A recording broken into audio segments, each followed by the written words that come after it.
देखिए, अगर आपको ट्रांसलेशन बनाते समय सब्जेक्ट पहचानने में दिक्कत हो रहा है तो आपको पहले वर्ब पहचानना होगा। तो वर्ब जो होती है वो क्रिया जिसके लास्ट में ना आए वही वर्ब होता है। जैसे यहाँ पर पढ़ना, खाना, खेलना, कूदना, मैंने जो उसका नॉर्मल रूप होता है, नॉर्मल फॉर्म होता है, उसमें वो ना आता है।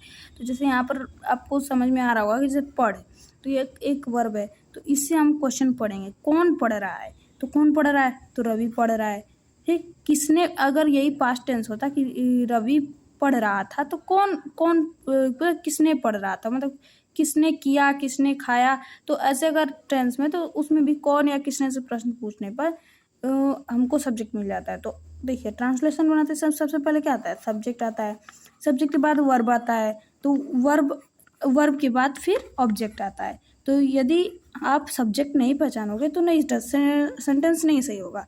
तो यहाँ पर सबसे पहले सब्जेक्ट आता है। तो सब्जेक्ट के लिए पहले हम लगा देते हैं रवि। अब क्या कर रहा है? पढ़ रहा है। तो पढ़ने के लिए पढ़ रहा है कि इंग्लिश, अब यहाँ पर प्रेजेंट कंटिन्यूअस टेंस है तो इसके लिए हो जाएगा इज।